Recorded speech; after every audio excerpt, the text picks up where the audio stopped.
பழசெல்லாம் எங்க புது சந்தேகங்கள் உண்டாகுது. இது திண்டாட்டமா இல்ல துள்ளாட்டமா?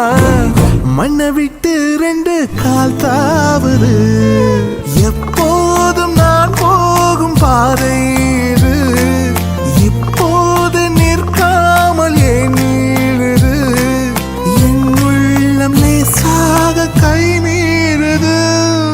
வரசா